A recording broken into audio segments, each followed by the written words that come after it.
Welcome back to my channel. নতুন এটি ভিডিঅ'লৈ সকলোকে স্বাগতম জনাইছোঁ।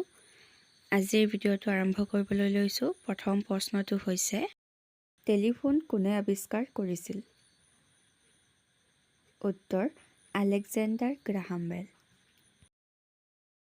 কাবাডী খেলৰ এটা দলত কিমানজন খেলুৱৈ থাকে? উত্তৰ, 7জন।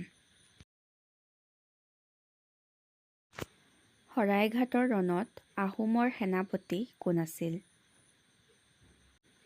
উত্তৰ, লাচিত বৰফুকন। শৰাইঘাটৰ ৰণত মোগলৰ সেনাপতি কোন আছিল? উত্তৰ, ৰামসিংহ।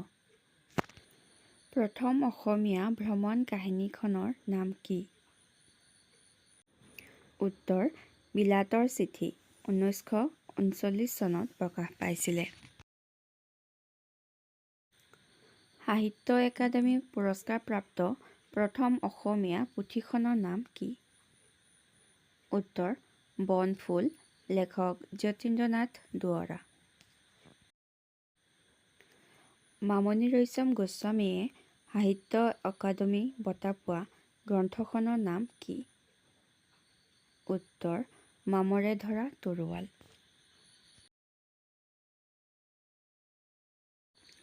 অসমৰ প্ৰথম অসমীয়া চলচ্চিত্ৰৰ নিৰ্মাতা গৰাকী কোন? উত্তৰ, জ্যোতিপ্ৰসাদ আগৰৱালা। প্ৰথম অসমীয়া চলচ্চিত্ৰখনৰ নাম কি? উত্তৰ, জয়মতী। প্ৰথম অসমীয়া কথাছবি জয়মতীৰ মূল নায়িকা গৰাকী কোন আছিল? উত্তৰ, আইদেউ সন্দিকৈ।